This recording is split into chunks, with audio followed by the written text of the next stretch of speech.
விண்வெளி செய்திகளுடன் நான் உங்கள் சந்திரிகா கந்தசாமி. நாளை கொண்டாடப்படும் ஹஜ் பெருநாள் விடுமுறை காலத்தில் சாலை பயணீட்டாளர்களின் பாதுகாப்பையும் சாலைகளில் சீரான போக்குவரத்தையும் உறுதி செய்வதற்காக அரச மலேசிய போலீஸ் படை இன்று முதல் திங்கட்கிழமை ஜூன் 9 வரை ஆப் லஞ்சார் சாலை பாதுகாப்பு இயக்கத்தை அமல்படுத்துகிறது. மக்கள் தங்கள் சொந்த ஊர்களுக்கு திரும்பும் போது நெரிசல் ஏற்படும் என்று எதிர்பார்க்கப்படும் இடங்களில் 1858 காவல்துறை அதிகாரிகள் மற்றும் உறுப்பினர்கள் பணியமர்த்தப்படுவார்கள் என்று புக்கிட் அமான் போக்குவரத்து புலனாய்வு மற்றும் அமலாக்கத்துறை இயக்குனர் டத்தோஸ்ரீ முகமது யூஸ்ரி அசான் பாஸ்ரி தெரிவித்தார்.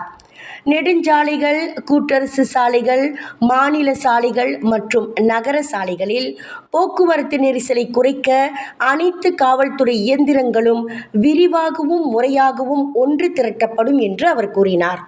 வாகன ஓட்டிகள் புக்கிட் அமான் போக்குவரத்து புலனாய்வு மற்றும் அமலாக்கத்துறையின் அதிகாரப்பூர்வ சமூக ஊடகங்கள் வழியாக வாகன போக்குவரத்து குறித்த சமீபத்திய தகவல்களை எப்போதும் அறிந்து கொள்ளுமாறு கேட்டுக்கொள்ளப்படுகிறார்கள்.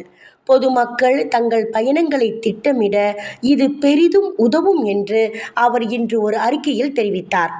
பொதுமக்கள் விவேகமுடன் சாலையை பயன்படுத்தும் அதே வேளையில் போக்குவரத்து விதிகளுக்கு கீழ்ப்படிந்தும் அவசர கால பாதைகளை தவறாக பயன்படுத்தாமலும் போக்குவரத்தை தடுக்கும் அளவுக்கு வாகனங்களை நிறுத்தாமலும் இருக்கும்படி முகமது யூஸ்ரி வேண்டுகோள் விடுத்தார். விபத்துக்கு வழிவகுக்கும் குற்றங்களை புரியும் வாகன ஓட்டிகள் மீது கடுமையான நடவடிக்கை எடுக்கப்படும் என்றும் அவர் எச்சரித்தார். விண்வெளியில் மேலும் செய்திகளை தெரிந்து கொள்ள கீழே இருக்கும் பெல் பட்டனை அழுத்துங்கள். உங்கள் ஆதரவை வெளிப்படுத்த லைக் மற்றும் ஷேர் செய்யுங்கள். தொடர்ந்து விண்வெளியுடன் உங்கள் பயணத்தை தொடர்ந்திருக்க சப்ஸ்கிரைப் செய்யுங்கள்.